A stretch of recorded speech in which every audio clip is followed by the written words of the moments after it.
ಉಳಿದಂತೆ ಆಗಲೇ ಹೇಳಿದೆ ನಾನು, ಅಸ್ಸಾಂ ಜೊತೆಗೆ ತಮಿಳುನಾಡಿನಲ್ಲೂ ಎಲೆಕ್ಷನ್ ಇದೆ. ತಮಿಳುನಾಡಿನಲ್ಲಿ ಚಿತ್ರನಟ ವಿಜಯ್ ಅವರ ಟಿ ವಿಗೆ ಈ ಸಲ ಏನು ಮಾಡಬಹುದು ಅನ್ನೋದರ ಅಂದಾಜು ಭಾಳ ಜನರಿಗೆ ಸಿಗ್ತಿಲ್ಲ. ಅಂದರೆ ನೀವು ಆನ್ ಗ್ರೌಂಡ್ ಹವಾ ಏನು ಕಾಣಿಸ್ತಿದೆಯಲ್ಲ ವಿಜಯ್ ಅವ್ರದ್ದು, ಅದು ನಿಜವಾಗ್ಲೂ ಓಟಾಗಿ ಕನ್ವರ್ಟ್ ಆಗುತ್ತಾ, ಎಷ್ಟು ಪರ್ಸೆಂಟ್ ಓಟ್ ಇವ್ರು ತಗೋತಾರೆ, ನಿಮ್ಮ ನೆಚ್ಚಿನ ಮುಖ್ಯಮಂತ್ರಿ ಅಭ್ಯರ್ಥಿ ಯಾರು ಅಂತ ಯಾರೋ ಸರ್ವೆ ಮಾಡಿದ್ರೆ ವಿಜಯ್ ನಂಬರ್ 1 ಸ್ಥಾನದಲ್ಲಿದ್ದಾರೆ. ಅಲ್ಲಿ ನಂಬರ್ 1 ಸ್ಥಾನದಲ್ಲಿ ವಿಜಯ್ ಇದ್ದಾರೆ. ಗೊತ್ತಿಲ್ಲ ಈ ಟಿ ವಿ ಕೆ ಅವ್ರು ಏನು ಮಾಡ್ತಾರೆ ಅಂತ. ಅವ್ರಿಗೆ ಸಿ ಟಿ ಚಿಹ್ನೆ ಬಂದಿದೆ, whistle.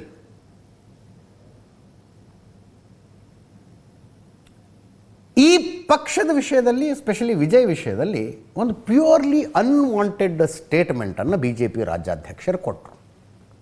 ಅನ್ವಾರಂಟೆಡ್ for Nainar Ravi, B J P Nainar Nagendran, B J ಪಿಯ ರಾಜ್ಯಾಧ್ಯಕ್ಷರು ನಮ್ಮನ್ನು ವಿಜೇಂದ್ರ ಅವ್ರು ಹೆಂಗಲ್ಲ ಹಂಗೆ ತಮಿಳುನಾಡಿಗೆ ಅವರು ವಿಜಯ್ ಅವರು ರಾಜಕೀಯಕ್ಕೆ ಬಂದಿದ್ದರ ಬಗ್ಗೆ ಅಭಿಪ್ರಾಯ ಅಂತ ಕೇಳಿದಾಗ ಫಸ್ಟ್ ಮನೆಯಿಂದ ಹೊರಗೆ ಬರಲಿ ಅಂದರು. ಓಕೆ, ಅಕ್ಸೆಪ್ಟಬಲ್, ಮನೆಯಿಂದ ಹೊರಗೆ ಬರಲಿ. ತ್ರಿಷಾ ಮನೆಯಿಂದ ಹೊರಗೆ ಬರಲಿ ಅಂತಾರೆ ಅವರು. ಚಿತ್ರನಟಿ, ವೆರಿ ಫೇಮಸ್ ಆ್ಯಕ್ಟ್ರೆಸ್ ತ್ರಿಷಾ ಮನೆಯಿಂದ ವಿಜಯ್ ಹೊರಗೆ ಬರಲಿ. ಏನು ರೀ ಸಂಬಂಧ, ಏನು ಸಂಬಂಧ? ಇವರೇ ತ್ರಿಷಾ.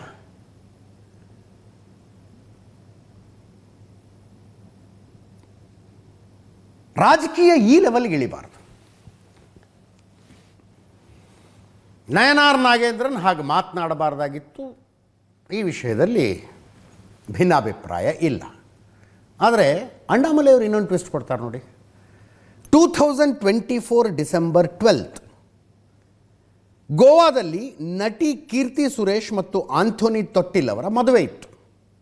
ಮದುವೆಗೆ ಇನ್ವಿಟೇಷನ್ ತ್ರಿಷಾ ಅವ್ರಿಗೂ ಇತ್ತು, ವಿಜಯ್ ಅವ್ರಿಗೂ ಇತ್ತು. ಚೆನ್ನೈನಿಂದ ಅವರು ಪ್ರೈವೇಟ್ ಜೆಟ್ನಲ್ಲಿ ಗೋವಾಗೆ ಹೋದರು.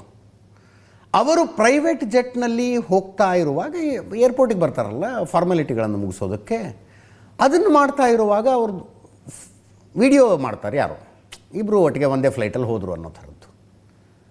ಇದನ್ನು ಯಾರು ಮಾಡಿದ್ರು ಅಂತ ಕೇಳ್ತಾ ಇದ್ದಾರೆ ಅಣ್ಣಾಮಲೈ. ಸರ್ಕಾರ ಡಿ ಎಮ್ ಕೆ ಎದ್ದಿದೆ, ಇಂಟೆಲಿಜೆನ್ಸ್ನವ್ರು ಎಲ್ಲ ಕಡೆ ಇರ್ತಾರೆ, ಅವರು ವಿಡಿಯೋ ಮಾಡಿ ಡಿ ಎಮ್ ಕೆ IT ಸೆಲ್ಲಿಗೆ ಇದನ್ನು ಕೊಟ್ಟಿದ್ದಾರಾ ಅಣ್ಣಾಮಲೈ ಅವರ ಪ್ರಶ್ನೆ. ಅಣ್ಣಾಮಲೈ ಅವರು ಎಲ್ಲ ಹೇಳಿದ ಮೇಲೆ ಹೇಳ್ತಾರೆ ನಯನಾರ್ ನಾಗೇಂದ್ರನ್ ಹಿಂಗೆ ಮಾತಾಡಬಾರ್ದಾಗಿತ್ತು ಅಂತ.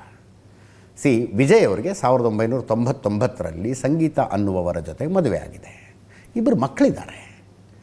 ಬಟ್ ಸುಮ್ಮನೆ ಜನ ಚರ್ಚೆ ಮಾಡುವಾಗ ಗಂಡ ಹೆಂಡತಿ ಸರಿ ಇಲ್ಲ ಅಂತ ಮಾತಾಡ್ಕೋತಾರೆ. ಕೆಲವರು ಹೇಳೋದು ವಿಜಯ್ ಅವರ ಪತ್ನಿ ಸಂಗೀತ ಮಕ್ಕಳ ಜೊತೆಗೆ ಲಂಡನ್ನಲ್ಲಿ ಸೆಟ್ಲ್ ಆಗಿಬಿಟ್ಟಿದ್ದಾರೆ ಅಂತ. It is what ever it is, ಅದು ಏನೇ ಆದರೂ ಅವ್ರ ಪರ್ಸ್ನಲ್ ವಿಷಯ.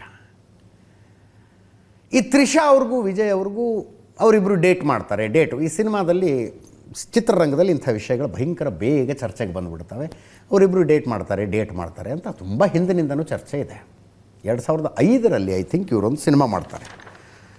2005 ಗಿಲ್ಲಿ ಅಂತ ವಿಜಯ್ ತ್ರಿಷಾ ಒಟ್ಟೊಟ್ಟಿಗೆ ನಟನೆ ಮಾಡ್ತಾರೆ.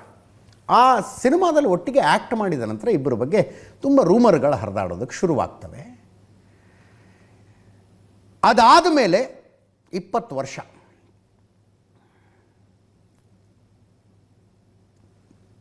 ಈ ರೂಮರ್ಗಳು ಮುಗಿತಾನೇ ಇಲ್ಲ. ಫ್ಯಾಮಿಲಿಯವರು ತುಂಬ ಒತ್ತಡ ಹಾಕಿಬಿಟ್ರು, ಒಟ್ಟಿಗೆ ನಟನೆ ಮಾಡೋದನ್ನೇ ನಿಲ್ಲಿಸ್ಬೇಕು, ನೀವು ಒಟ್ಟಿಗೆ ಆ್ಯಕ್ಟ್ ಮಾಡಬಾರ್ದು ಅಂತೆಲ್ಲ ಪ್ರೆಷರ್ ಬಂತು ಅಂತಾರೆ. 2008ರಲ್ಲಿ ಕುರುವಿ ಅಂತ ಒಂದು ಸಿನಿಮಾ ಮಾಡ್ತಾರೆ. ಅದಾದಮೇಲೆ ಇಬ್ಬರು ಒಂದೇ ಸಿನಿಮಾ ಮಾಡೇ ಇಲ್ಲ, ಇವರು ಒಟ್ಟಿಗೆ ನಟನೆ ಮಾಡೇ ಇಲ್ಲ.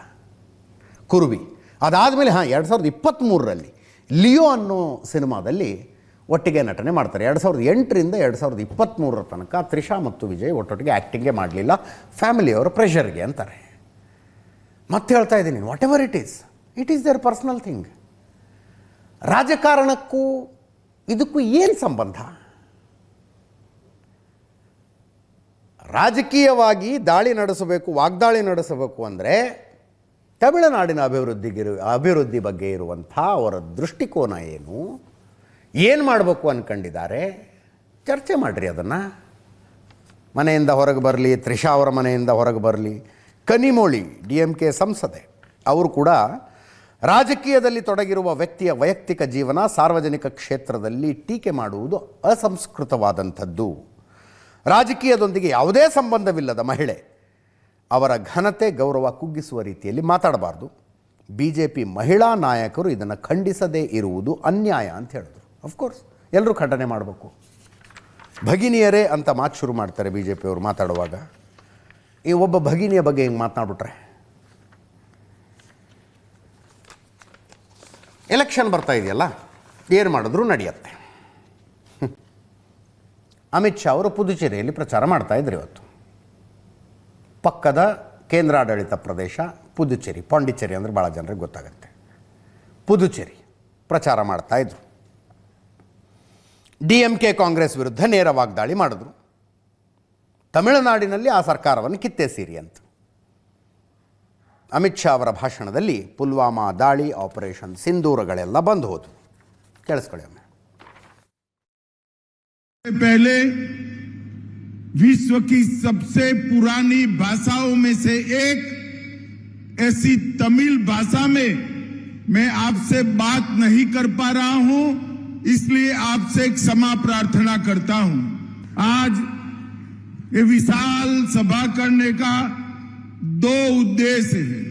एक उद्देश्य है मोदी जी और रंगास्वामी जी के नेतृत्व में डबल इंजन सरकार ने जो काम किया है, इसका रिपोर्ट कार्ड आपके सामने रखना है।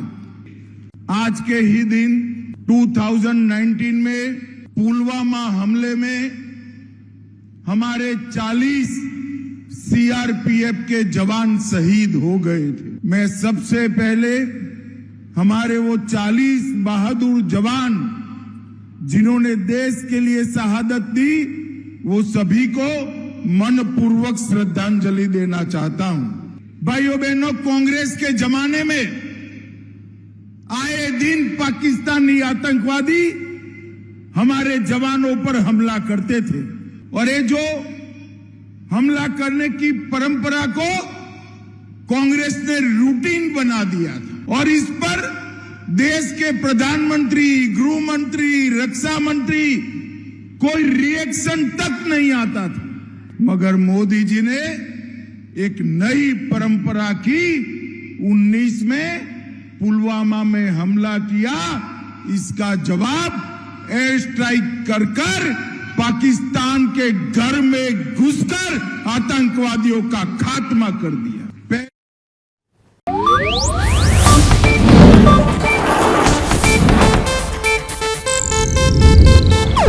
ಇದು ಏಷ್ಯಾನೆಟ್ ನ್ಯೂಸ್ ನೆಟ್ವರ್ಕ್ ಪ್ರಸ್ತುತಿ.